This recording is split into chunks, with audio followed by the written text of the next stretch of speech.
పిఠాపురం రాజకీయంగా ఎప్పుడూ hot line లో లేదు. అక్కడ ఎమ్మెల్యే ఎవరు అనేది వారికి తప్ప ఎవరికీ తెలిసేది కాదు. పిఠాపురం రాజకీయాలు కూడా లోకల్ గానే సాగిపోతూ వచ్చేవి. ఎప్పుడైతే జనసేన అధినేత పవర్ స్టార్ పవన్ కళ్యాణ్ పిఠాపురం నుంచి పోటీకి దిగారో అప్పటి నుంచి అది వివిఐపి నియోజకవర్గం అయిపోయింది. అక్కడ చీమ చిటుకుమన్నా కూడా హీట్ ఎక్కిచ్చే న్యూస్ గా మారుతోంది. ఇక పిఠాపురంలో జనసేన గెలిచింది, కానీ టీడీపీ కూడా బలంగా ఉంది. మాజీ ఎమ్మెల్యే వర్మ అక్కడ స్ట్రాంగ్ లీడర్ గా ఉన్నారు. నిజానికి ఒక నియోజకవర్గంలో వివాదాలు ఏవైనా రాజకీయంగా ఉంటే ప్రత్యర్థి పార్టీల మధ్య ఉంటాయి.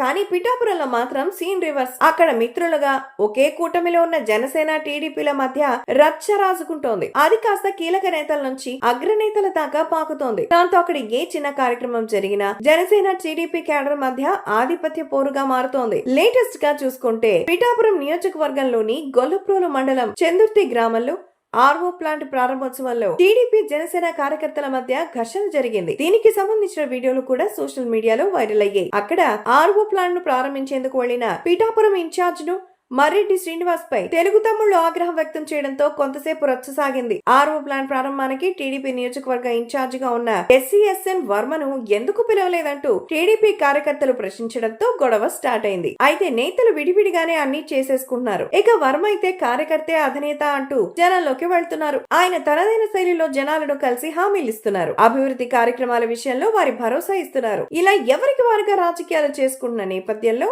ఇప్పుడు ఏ చిన్న కార్యక్రమం అయినా రెండు పార్టీల మధ్య అది ఘర్షణగా మారుతోంది. నిజం చెప్పాలంటే పై స్థాయిలో కూటమి పెద్దల మధ్య ఉన్న సామరస్యం గ్రౌండ్ లెవెల్లో లేదు. దానికి తోడు అన్నట్టుగా ఆధిపత్య పోరు కూడా సాగుతోంది. దీనికి చెక్ పెట్టకపోతే మాత్రం ఏపీలో రాజకీయంగా పిఠాపురమే ముందు వరుసలో ఉంటుందని అంటున్నారు. అయితే జనసేన టీడీపీల మధ్య దిగువ స్థాయిలోనే వివాదాలు పెరిగిపోవడంతో సామరస్యం అనేది అంత ఈజీగా కనిపించడం లేదు అని అంటున్నారు.